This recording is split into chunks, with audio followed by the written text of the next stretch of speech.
Le bonheur va au-delà de la simple sensation, car les sentiments peuvent être temporaires et volatiles, tandis que le véritable bonheur reste inébranlable, quelles que soient les circonstances extérieures.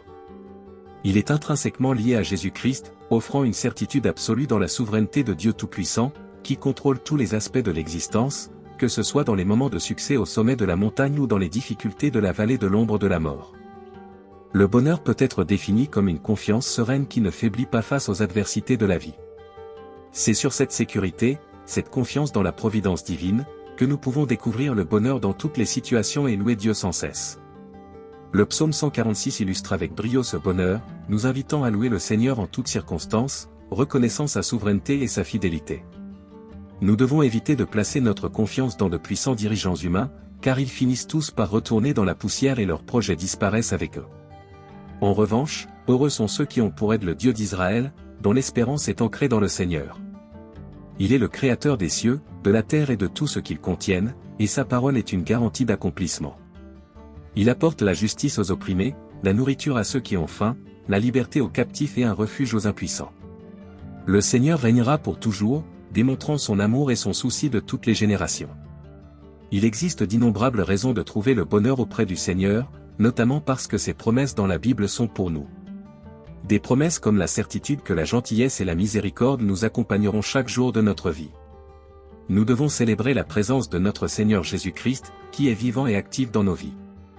De plus, nous devrions trouver du contentement dans le fait que nous avons reçu la grâce du Saint-Esprit, notre consolateur dans les moments difficiles, notre guide lorsque nous sommes incertains et notre éducateur lorsque nous cherchons à comprendre.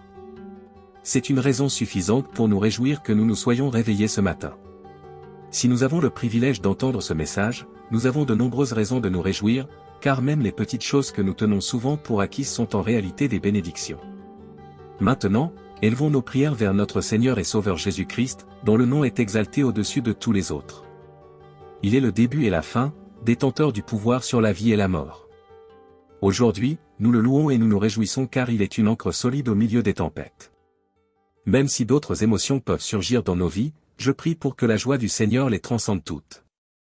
Seigneur, tu es le gardien tout-puissant qui protège et guide tes enfants vers un endroit sûr.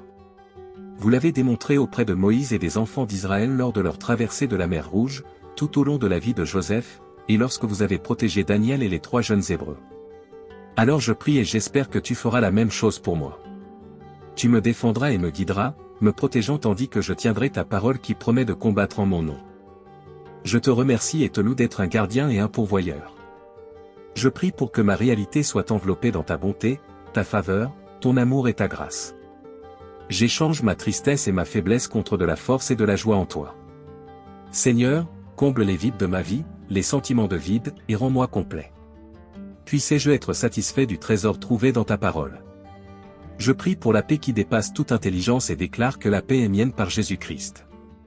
Je déclare que la joie du Seigneur est ma force et je te loue pour le don gracieux que tu nous as accordé. Vous méritez d'être adoré et loué. Merci d'avoir écouté cette prière, au nom de Jésus, Amen. Je loue le Seigneur.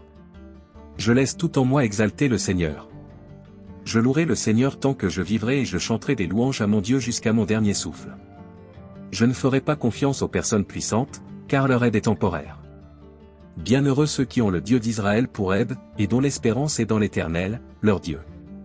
Il est le Créateur du ciel et de la terre, de la mer et de tout ce qu'ils contiennent.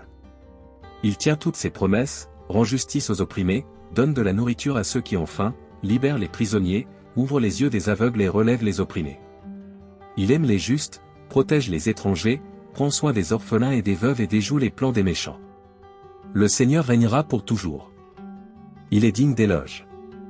Je sais que le Seigneur donne la victoire à son roi et répond depuis son sanctuaire céleste avec la puissance victorieuse de sa main droite. Certains ont confiance dans les chars et d'autres dans les chevaux, mais nous avons confiance dans le nom du Seigneur notre Dieu. Nous n'aurons pas peur, car l'Éternel est avec nous, comme vous l'étiez avec nos ancêtres lorsque vous nous avez fait sortir d'Égypte. Louez le Seigneur. Si vous avez aimé cette vidéo et y avez trouvé de la valeur, n'oubliez pas de l'aimer et de la partager avec vos amis et votre famille, n'oubliez pas de vous abonner à la chaîne. Votre aide est essentielle pour que nous puissions toucher davantage de personnes avec nos messages.